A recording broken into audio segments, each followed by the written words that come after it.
Muy bien, segundo bloque de Nueva Cepa en tus mediodías. Intentamos hacer una grata compañía y aquí estamos, informando de manera entretenida, entreteniendo con información por supuesto también y tomándonos algunos minutos para parar la pelota y como siempre lo intentaremos de aquí en adelante buscar voces de referencia para las temáticas que nos atañen en el día a día y en nuestra actualidad. Obviamente marcada en la agenda la noticia, que en realidad ya no sé si es noticia, pero sí es una problemática que nos atraviesa a todos los nicoleños y que en realidad nos atraviesa a todos los que estamos en la zona del Delta. Y tiene que ver con los incendios, tiene que ver con el humo en nuestra ciudad por estas horas, con niveles impresionantes de humo. Y creo que incendios también, pero más allá de lo que podemos contar nosotros, recibimos aquí en nuestros estudios al director del museo, Antonio Escaso, el Museo de Ciencias Naturales del Colegio Don Bosco. Jorge Liotta, ¿cómo le va? Muchas gracias, primero que nada. No, al contrario, muchas gracias a ustedes por la invitación. Bueno, el humo, otra vez es mensajearnos y tratar de coordinar esta nota, esta entrevista, esta charla, por el humo otra vez en la ciudad. Insoportable por esta zona. Y sí, lamentablemente tenemos la combinación que hablábamos antes de una cantidad de focos o de incendios muy grande, a poca distancia, unos 15 kilómetros de acá en línea recta, y el humo que viene justamente del cuadrante que hace que venga para la ciudad completa. Los incendios no son nuevos, pero en el radar de los nicoleños no han aparecido hace mucho tiempo con este grado y con esta gravedad. Pero ¿es de ahora? ¿Es una modalidad nueva de parte de la gente de Isla? ¿Qué es lo que está pasando que tenemos esta cantidad de humo sobre nuestra ciudad? Bueno, no es una situación nueva. Digamos, el uso del fuego como gestor del territorio es viejo, es muy viejo. Ya antiguos naturalistas del siglo XIX, mitad del siglo XIX, comentan, D'Orbigny, un naturalista conocido a nivel mundial, subiendo en barco por el río Paraná, en el delta, comenta los enormes incendios que veía en aquella época. Y todo el tiempo sucede. ¿Qué pasa? Eso sucede en cierta magnitud y básicamente con una mayor intensidad en cierta época del año. Y tiene que ver con manejos del territorio para diferentes actividades, pero fundamentalmente en cuanto a la magnitud tiene que ver con la condición de sequía y de bajante que está habiendo desde mediados del 2019. Distintos fenómenos que se cruzan en esta línea de tiempo, digamos, y que provocan. Exactamente, es decir, uno solo de todos esos no llega a provocar la problemática que tenemos, ¿no? Fundamentalmente la bajante del río, que hace que no haya cortafuegos naturales, llamémosle, digamos. Todos los años hay incendios y todos los años la gente de la isla prende fuego con diferentes objetivos. Pero si el río está alto o normal o hay humedad porque llueve más frecuentemente, ese incendio que se prende se extingue solo en poco tiempo y alcanza a cubrir una poca cantidad de superficie. Porque llega una laguna, porque llega un bañado, porque llega un arroyo, naturalmente se extingue. Con la bajante eso no pasa y un solo foco puede comerse miles de hectáreas. Bueno, ahí empezamos a compartir algunas imágenes. Esto es hace instantes, nada más. Fuimos a tratar de capturar algunos momentos e imágenes de los incendios para entender la gravedad de la situación. Obviamente con la claridad no se refleja tanto como en la noche de ayer, pero el humo persiste, los incendios persisten. Y Jorge, antes de meternos un poco en lo que tiene que ver específicamente con dónde están los focos y compartir incluso imágenes también de este seguimiento que vienen haciendo, quiero que le cuentes a la gente y aprovechar el espacio para mostrar o reflejar un poco el trabajo que se está haciendo desde el museo, ¿no? Desde el Museo de Ciencias Naturales Antonio Escaso, que es cómo lo puede encontrar la gente, cómo lo puede disfrutar la gente y por qué la decisión de hacer este seguimiento. Específicamente con respecto a los incendios, tenemos un antecedente bastante más o menos cercano, que fue el del año 2008. Quizás más cercano para mí que para ustedes, que son más jóvenes, pero En el año 2008 sucedió algo parecido a lo que sucedió en el 2020, en cuanto a que hubo una enorme cantidad de incendios que no se veía desde hacía muchos años. En aquel momento hicimos nosotros como museo un trabajo, también tuvo que ver con una bajante del río, muy importante, pero que duró un año solo, después se cortó. Con ese antecedente del año 2008, a principios del año 2020, nosotros vimos que estaban dadas las condiciones para que volviera a suceder eso. El río ya había bajado desde mitad del 2019, veíamos que la lluvia era muy escasa, los años previos habían sido buenos desde el punto de vista del crecimiento vegetal en la región, entonces había mucha carga de combustible, mucho pasto seco, el río estaba muy bajo y era cantado que iba a haber incendios. ¿De qué magnitud? Bueno, claro, no se puede saber. Entonces decidimos hacer ya en marzo un sistema semanal, que por ahí les pueden mostrar a ustedes, sí. Un sistema de infografías semanal, donde nosotros, para todo el territorio del delta del Paraná, entendido ampliamente, vale decir desde un límite al norte, en el túnel subfluvial de Santa Fe del Paraná, hasta la desembocadura del río Paraná y Uruguay, el río de la Plata, utilizando un sensor de un satélite que está disponible para todo el mundo, digamos, eso es abierto, y lo administra la NASA. Hay todo un sistema de seguimiento de focos, entonces uno diariamente puede conocer la ubicación en todo el planeta de los focos de calor. Ahí estamos viendo algunas de las imágenes de este trabajo, ¿no?, que se está haciendo a nivel semanal. Exactamente, cada semana nosotros emitimos un informecito de esos, una infografía, donde está toda la información que consideramos pertinente para que uno entienda cómo viene la situación de los incendios. Para ubicarnos, perdón, Emi, ¿qué zona es esta, la que comprende el mapa? Ahí tenés el norte de la provincia de Buenos Aires, el sur de Santa Fe y el sur de Entre Ríos, por completo. Y tenés en el eje, digamos, central, en diagonal, de arriba a la izquierda, abajo a la derecha, lo que es el delta del Paraná, entendido, como les decía antes. Hay una linita que no se alcanza a ver muy bien, o yo no la alcanzo a ver muy bien desde acá, que marca el límite de lo que son los humedales, ¿sí?, del delta. Entonces, lo que hacemos es obtener la información semanalmente de las anomalías térmicas, que sería lo que el satélite detecta como una temperatura demasiado elevada para que sea natural. Entonces asocia con una serie de algoritmos que puede tratarse de un foco de calor, de un incendio. Entonces nosotros filtramos lo que es exclusivamente ese territorio y hacemos una estadística de cada uno de esos focos y resumimos en esta infografía.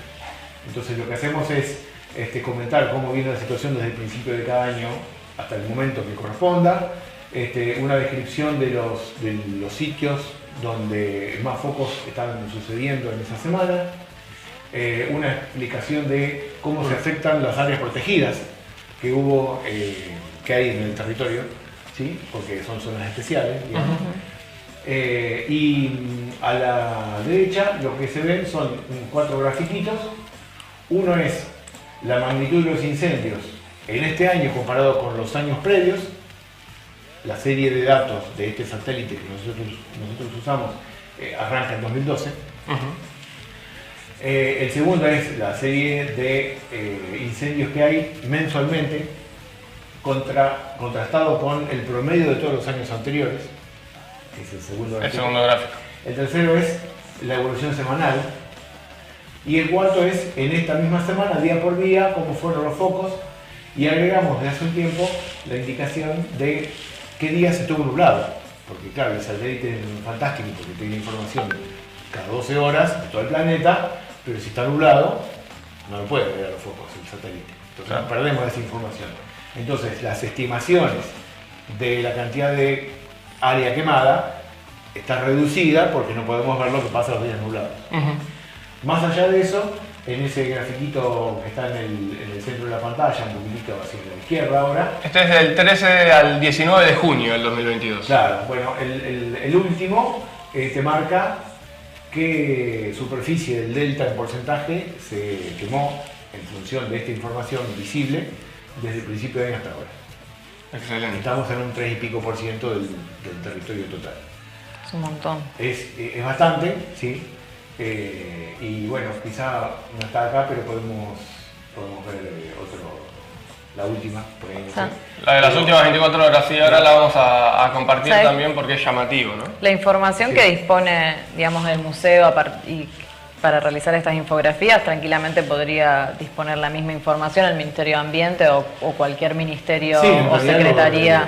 Está accesible a toda la gente, claro. Exacto, ustedes se toman un trabajo que tal vez otros organismos me parece que deberían hacerlo, porque como vos expresabas, perdón, antes de arrancar la entrevista, es que por momentos el Ministerio de Ambiente hace relevamientos no tan frecuentes como por ejemplo realiza el museo, teniendo los mismos datos en realidad. Se generan informes que no tienen esta información propiamente, es de otro tipo, y se enfoca más que nada en los incendios que ellos detectan y que combaten. Entonces a veces no está el total de la información, sino que está fraccionada y es muy difícil encontrar un número final de cantidad de focos o la ubicación, y aparte es muy disperso en el tiempo. Entonces claro. A raíz de eso nosotros empezamos a hacerlo porque teníamos mucha demanda, no solamente de ustedes, de medios de comunicación, sino de grupos de otras ciudades. Claro, organizaciones supongo también. Claro, que están preocupadas, universidades o gente que está trabajando en el territorio que no tiene, por ahí es fácil acceder a estas cosas. Lo que nosotros nos tomamos el trabajo de procesar de manera que sea más fácil de interpretar para cualquiera. Claro, para una persona que no tiene acceso, no sé, a las imágenes. Entonces, espectacular el trabajo en ese sentido, ¿no? Bueno, un poco la función del museo, tratar de comunicar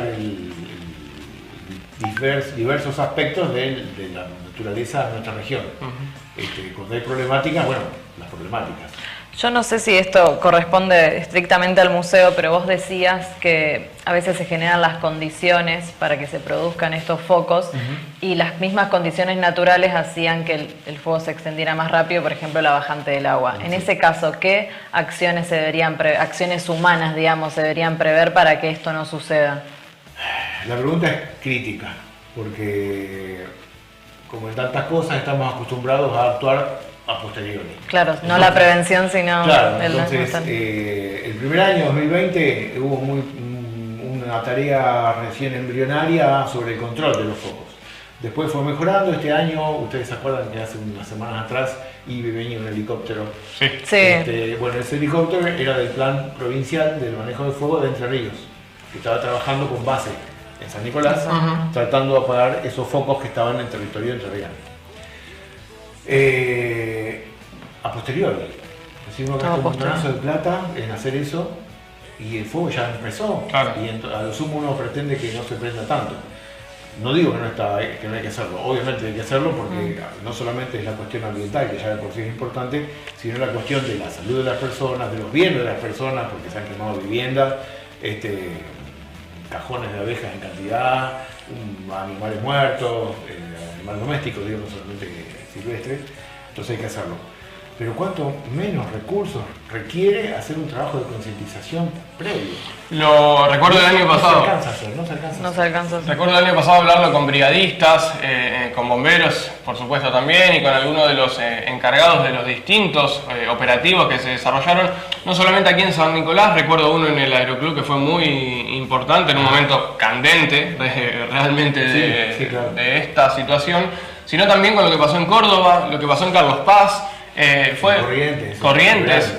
Fue un año, o vienen siendo años fatídicos para la naturaleza y para el medio ambiente, no solamente aquí en la zona del Delta, sino en toda la República Argentina. Bueno, a nivel internacional incluso hubo también distintos focos importantes. Del sur del Amazonas, en claro, Brasil y Bolivia, tal cual. Fueron muy graves. Todos están vinculados con una cuestión de clima muy seco. Casi todo lo que es la Cuenca del Plata está seca, no es el Delta solo. Entonces hay enormes cantidades de incendios a lo largo del eje del río, en Santa Fe, en Corrientes, en Chaco, en Formosa, en Paraguay. Si uno mira este sistema de satélite que tiene la cobertura global, uno ve que no es solamente el Delta. Obviamente nosotros hacemos recorte en el Delta porque vivimos acá y tenemos que parar en algún punto. Pero sí, la situación es muy problemática. Bueno, y todos coinciden en eso, ¿no? En la prevenir.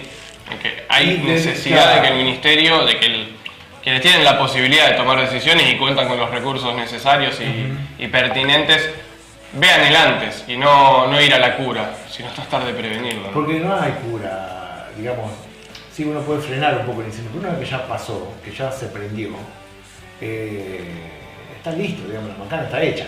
Entonces el juego para mí es ir a la prevención. ¿Qué implica eso? Bueno, rastrillar toda la isla con gente capacitada, un pequeño equipo que pueda explicarle a la gente que vive ahí cuáles son las condiciones especiales de este año. Porque si bien la gente que vive en la isla es sumamente conocedora del ambiente, no hay que ir a decirle nada, porque claro, ellos me imagino, pueden explicar a sí. vos. A veces, a pesar de eso, no terminan, como cualquiera de nosotros, de comprender las implicancias de lo que está pasando. Es decir, a lo mejor, yo sé todos los años prendí fuego, claro, pero ese año no puede pararlo, no puede frenarlo. Y se le va de las manos y hace una macana involuntariamente, porque si bien uno se prende el fuego intencionalmente, porque casi el 100% de los focos es intencional, no es espontáneo, con un vidrio, una gota de agua, lo que puede pasar también, casi todos son intencionales, no son con la intención de provocar el desastre que provoca finalmente. Eso para los habitantes de la isla, que no son tantos finalmente, porque no es tanta la población isleña que hay. Y lo otro es la prevención para toda la gente que accede a la isla de diferentes maneras. No es fácil llegar a la isla, ¿no? Uno tiene, salvo que vaya por el puente de Victoria o por Zárate Brazo Largo, o por el túnel. El acceso a la isla es difícil y está mediado por una embarcación siempre. Entonces, las embarcaciones salen de un puerto, de un lugar. Si hubiera una posibilidad de advertencia a la gente que está entrando al territorio de la isla con 5 elementos de prevención, es decir, ojo cuando pase eso, si no es indispensable no prender fuego, hay cosas que se pueden hacer. Hay cosas posibles de hacer, no es que no sea nada, pero estas cosas no están sucediendo todavía. Jorge, quiero compartir la infografía sobre las últimas 24 horas para, bueno, no robarte más tiempo y por supuesto agradeciéndote el haberte llegado hasta aquí. Las últimas 24 horas. Exacto. Esta es la imagen que refleja lo que está pasando frente a nuestra ciudad y por qué el humo está llegando en demasía, como claro, en estas últimas horas, ¿no? Exacto. Sí, ahí ustedes tienen. Mira. El mapa indica el territorio donde estamos, la línea punteada son los límites provinciales, hacia abajo está la provincia de Buenos Aires, hacia la derecha está la provincia de Entre Ríos y hacia la izquierda está la provincia de Santa Fe, San Nicolás y la posición de los incendios. Entonces esa mancha roja es la sumatoria de cada uno de estos focos detectados por uno de los satélites, porque usamos solamente uno. Claro, no es un foco, son varios, ¿no? En realidad, el satélite tiene un píxel de resolución, como el de las cámaras o el de las pantallas, de este satélite es el de mejor resolución, que está disponible, que es de 375 metros de largo, ¿sí? Así que si hay una detección de calor suficientemente importante en esa superficie, se identifica como un foco. Si hay un incendio que abarca muchas hectáreas, muchos o kilómetros cuadrados, varios píxeles contiguos van a ser identificados como focos. Cada uno de esos focos es una individualidad, pero todos juntos en la realidad constituyen un único incendio grande. Claro. ¿Me explico? Bien, bien, bien. Entonces todos esos foquitos que se veían ahí constituyen uno o dos o tres focos grandes de incendios. Ahí se ve uno, por ejemplo, separado del resto, que sería un foco nuevo o uno que se está extinguiendo. Habría que ver la secuencia dinámica, esto es una foto única, digamos. Y lo que se ve es que el humo... Claro, se ve muy claro el humo, me llama mucho la atención. Exactamente, esta es la imagen asociada al satélite que nosotros usamos, que también se puede descargar o mirar libremente. Si el viento cambiara de cuadrante, nosotros no nos llegaría el humo, claro, llegaría no a Ramallo o nos Villa, por ejemplo, y nosotros estaríamos más campantes y no estaríamos preocupados por los focos. Es un problema. Tenemos que ser conscientes de que esto está pasando todo el tiempo, no solamente cuando el humo no llega a nosotros. Claro, en realidad la solución no es, bueno, esperemos que el viento corra para otro lado. Claro, el ventilador para que vaya pongámosle otro. Claro. Estás pensando exactamente lo mismo. Claro. Esa no es la solución, aunque desde la política muchas veces parece que quieren tomar esa solución en vez de ir al fondo, ¿no? de la cuestión. Claro, a la prevención para que esto no vuelva a suceder. Yo he visto estos días denuncias cruzadas entre Santa Fe, Entre Ríos, Buenos Aires. Sí, cuando uno pónganse a mirar después la secuencia semanal de los focos, hay focos en Santa Fe, en Entre Ríos y en Buenos Aires.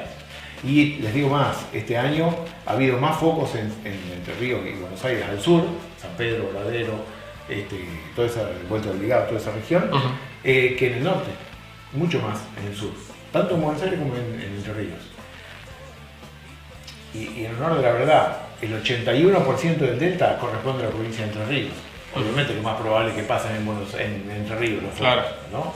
Y menos en Santa Fe, que tiene el 12%, y en Buenos Aires, que tiene el resto, poquito. Igual la responsabilidad le cabe a todos, obviamente. Sin dudas.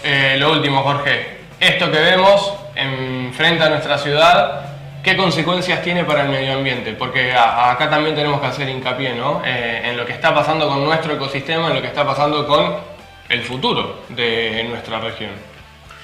Y es complejo porque ahora llevamos el 3 y pico por ciento de la superficie del delta quemada en este año. En este año. En ¿Se este sabe año, el total de si contamos los años anteriores o sí, no sé si hay registros?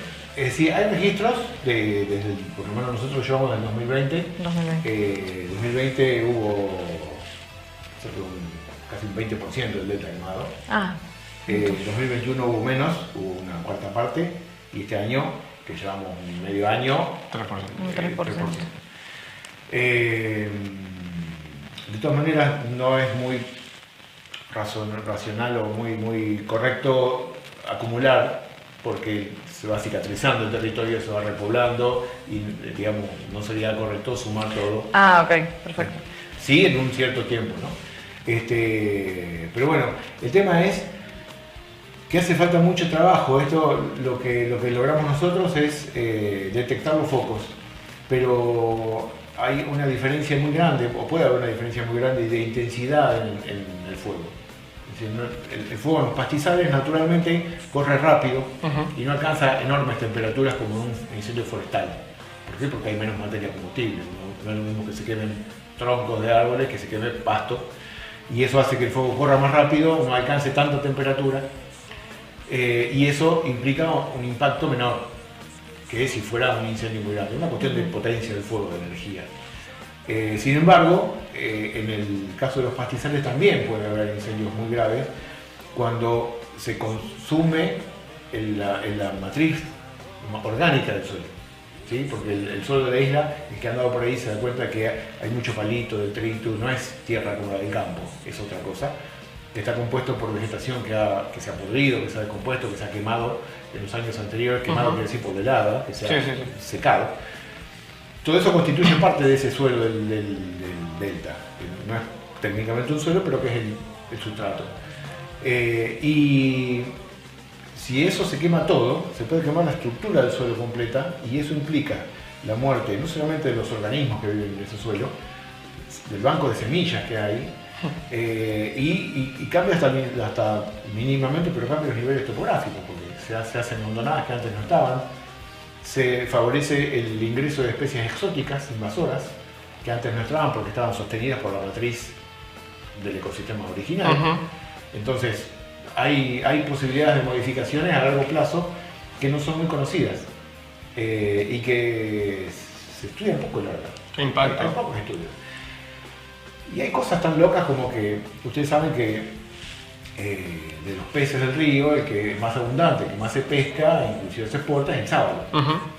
El sábalo come justamente los detritos vegetales que se fueron acumulando con el tiempo y que son invadidos por bacterias y hongos microscópicos. Todo eso es la dieta del sábalo.